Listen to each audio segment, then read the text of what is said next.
Yan. Anong pangalan nito? Anong pangalan ng ating van? Anong pangalan ng sasakyan natin pa?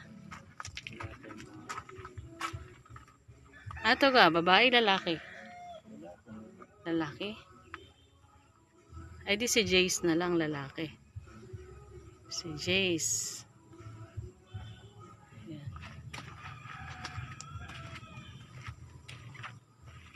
Yun.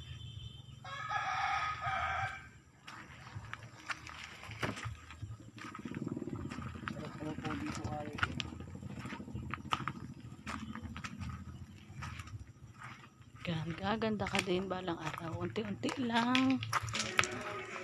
Tatapos ka din namin pagandahin, i-makeover. Ayan. Konting tiis pa. Konting tiis pa.